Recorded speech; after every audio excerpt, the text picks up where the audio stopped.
নমস্কার, আমি জ্যোতিষ সম্রাট বিনয় শাস্ত্রী। আশা করি ঈশ্বরের কৃপায় আপনারা ভালোই আছেন। আজকে আমার ভিডিওর আলোচ্য বিষয় সিংহ, ধনু এবং মেষ রাশিতে যাদের কেতুর নক্ষত্রে জন্ম, অর্থাৎ মেষ রাশির অশ্বিনী নক্ষত্রে বা সিংহ রাশির মঘা নক্ষত্রে অথবা ধনু রাশির মূলা নক্ষত্রে যাদের জন্ম, তাদের উপর বৃহস্পতির প্রভাব কেমন হবে। আপনারা জানেন 1 বা 2 জুন 2026 বৃহস্পতি তার তুঙ্গ ক্ষেত্রে প্রবেশ করেছে। তার তুঙ্গ ক্ষেত্রে যদি প্রবেশ করে নিশ্চিত বলবান। আবার মেষ লগ্ন, সিংহ লগ্ন বা ধনু লগ্ন, এই যে অগ্নি রাশি, এই অগ্নি রাশির মিত্র গ্রহ অবশ্যই বৃহস্পতি। তাহলে এই 3টে রাশিকেই ভালো ফল দেবে। এই 3 রাশির মধ্যে এই নক্ষত্রগুলির উপরে পার্টিকুলারলি কীভাবে প্রভাব বিস্তার করবে এই দেবগুরু বৃহস্পতি, সেটা বলবো। প্রথমে বলি 1 তারিখ থেকে 18 তারিখ পর্যন্ত 7 নক্ষত্রে থাকবে বৃহস্পতি, তার নিজের নক্ষত্র। কিন্তু দুঃখের বিষয়, নিজ নক্ষত্রে থাকলেও এই সময় ভালো ফল দিতে পারবে না। কারণ নক্ষত্রের পজিশন অনুসারে খুব দুর্ভেদ্য জায়গা, খুব অস্বস্তিকর জায়গা। এই জায়গায় বৃহস্পতি ভালো থাকবে না, যার ফলে 18ই জুন পর্যন্ত আপনারা ভালো ফল পাবেন না। যদিও বৃহস্পতি অর্থের কারক গ্রহ, বৃহস্পতি বিদ্যার কারক গ্রহ, বৃহস্পতি সন্তানের কারক গ্রহ, প্রেম প্রীতি ভালোবাসার কারক গ্রহ, কিন্তু কোনো ফলটাই আপনারা খুব ভালো পাবেন না। কারণ নক্ষত্র তো গ্রহকে পরিচালনা করে। তাহলে এই বৃহস্পতি তার নিজের নক্ষত্রেই আছে, কিন্তু নক্ষত্রের পজিশন যেহেতু ভালো পাচ্ছে না, সুতরাং খুব ভালো যে আশা করা যায় না। তবে নৈসর্গিক শুভ গ্রহ তো বৃহস্পতি, আবার তার তুঙ্গ ক্ষেত্র, আবার এই 3 রাশির মিত্র গ্রহ, ফলে কিছু শুভ ফল অবশ্যই পাবেন। কিন্তু মেন ফলটা পাবেন 18ই জুন থেকে 18ই আগস্ট পর্যন্ত। দারুণ ফলাফল পাবেন। এই সময় আপনি বন্ধুবান্ধবদের হেল্প, পারিপার্শ্বিক লোকেদের হেল্প, অর্থগতভাবে হেল্প, সন্তানের ডেভেলপমেন্ট, এডুকেশনের ডেভেলপমেন্ট, প্রেম প্রীতির ব্যাপারে ডেভেলপমেন্ট, এইগুলো সব পাবেন। কারণ এই মেষ রাশির নবমপতি, আবার ধনু রাশির পঞ্চমপতি, আবার সিংহ রাশিরও পঞ্চমপতি। ফলে এই বৃহস্পতি কিন্তু 3টে রাশিরই শুভ গ্রহ। তাহলে এই সময় মানে যতদিন এই 8 নক্ষত্র অর্থাৎ পুষ্যা নক্ষত্রে বৃহস্পতি থাকবে, 18ই জুন থেকে 18ই আগস্ট পর্যন্ত, চতুর্দিকে আপনি ডেভেলপমেন্ট পাবেন। মানে বৃহস্পতি যেগুলো দেয়, বৃহস্পতি সবই দেয়। যেহেতু বৃহস্পতি এই রাশি বা লগ্ন সাপেক্ষে শুভ গ্রহ, সেহেতু অর্থ, চাকরিতে ডেভেলপমেন্ট, চাকরিতে প্রমোশন, আবার সাময়িক কালের জন্য বিদেশ ভ্রমণ, কারণ এখানে ট্রাইন পাচ্ছেন। সিংহ রাশি বা লগ্নের দ্বাদশে, ফলে যারা বিদেশে আছেন তাদের প্রচুর ডেভেলপমেন্ট এই সময় হবে। ধনু রাশি বা লগ্নের অষ্টমে, তাহলে অষ্টম থেকে যেগুলো পাওয়া যায়, যেমন প্রাইভেট পার্টে যদি কোনো রোগ থেকে থাকে, সেগুলো আপনার কিওর হয়ে যাবে।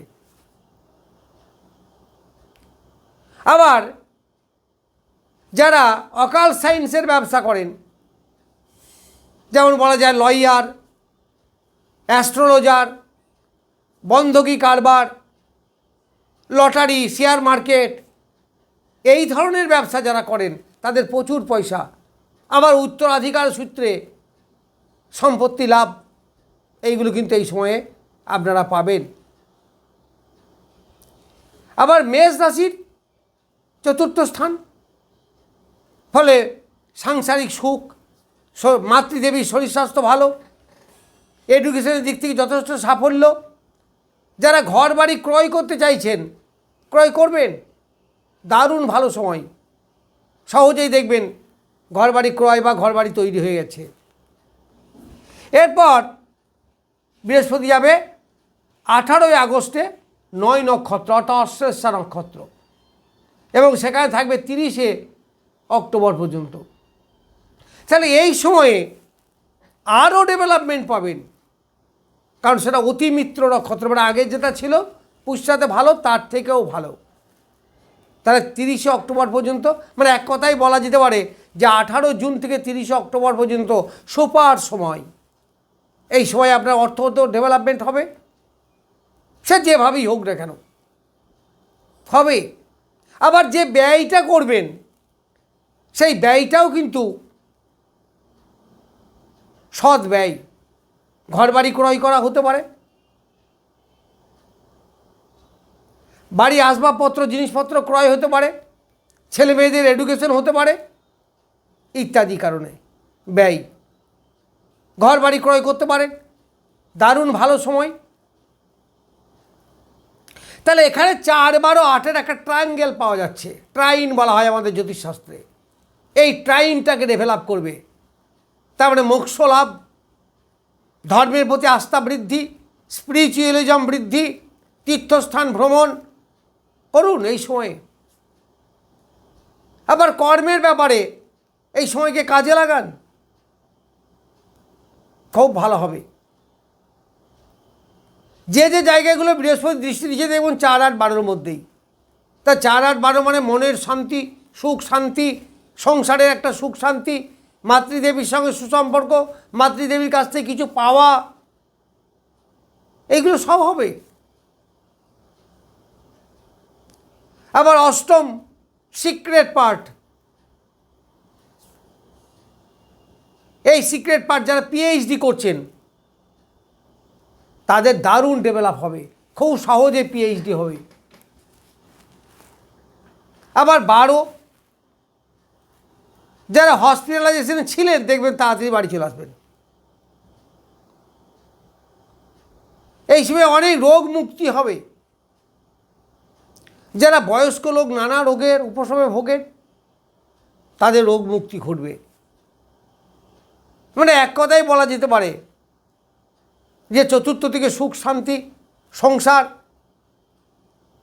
হায়ার সেকেন্ডারি পর্যন্ত এডুকেশন, মাতৃদেবী বা মাতৃস্থানীয় লোকেদের কাছ থেকে হেল্প পাওয়া, কর্মের স্টেবিলিটি, কর্মের স্থায়িত্ব বৃদ্ধি। অনেকে চাকরি দেখবেন প্রাইভেট চাকরি করছিলেন বা অস্থায়ী চাকরি করছেন, তাদের পার্মানেন্ট হয়ে যাবে। অনেকে চাকরিতে প্রমোশন হবে, চাকরির স্থায়িত্ব বৃদ্ধি হবে। অনেক শাশুড়ি বৌমা দেখবেন অ্যাডজাস্ট হয় না, এই সময় হবে, দেখবেন মিলিয়ে নেবেন।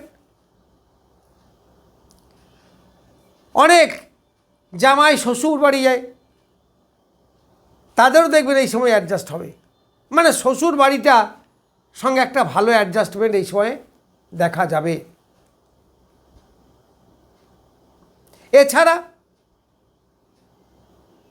যারা ঘর বাড়ি ক্রয় করতে চাইছেন তাদের ঘর বাড়ি ক্রয় হবে। অনেকে বিদেশ থেকে স্বদেশে ফিরে আসছেন, নিজের জন্মভূমিতে ফিরে আসতে পারবেন, সেখানে নিজ গৃহ নির্মাণ এইগুলো হবে। এমনকি যারা এদেশ থেকে ও দেশে গেছেন তারাও দেখবেন নিজের দেশে ফিরে আসবেন, কারণ চতুর্থ আমাদের নিজের দেশ। এই বৃহস্পতি মান যশ খ্যাতি এইগুলো দেবে। আবার যেগুলো গুপ্ত বা সুপ্ত অবস্থায় ছিল, প্রকাশ হচ্ছিল না, তাদের অনেকটা প্রকাশ হবে, অনেকটা ডেভেলপমেন্ট হবে। এই বৃহস্পতি আপনাকে দেবে। ঈশ্বর চর্চা, ধ্যান জপ এই সময় করুন, প্রচুর ডেভেলপমেন্ট হবে। তীর্থক্ষেত্র ভ্রমণ, গুরুর সান্নিধ্য, ঈশ্বরের কৃপা লাভ, এইগুলো কিন্তু এই সময় আপনারা প্রচুর প্রচুর পরিমাণে পাবেন। যে যে জায়গাগুলো আপনারা ভ্রমণ করতে যাবো ভাবছেন, তীর্থস্থান যেগুলোকে বলা হয়, সেগুলো যেতে পারেন। কোনো মন্দির দর্শন, এইগুলো আপনারা এই সময়ে করতে পারবেন এবং তার মাধ্যমে পুণ্য অর্জন, মনের শান্তি বিকাশ, এইগুলো কিন্তু আপনার ঘটবে। যাই হোক, আমি এই কেতুর নক্ষত্রে যাদের জন্ম তাদের কেমন যাবে সেই সম্বন্ধে কিছু বললাম। নমস্কার, আজ এ পর্যন্তই।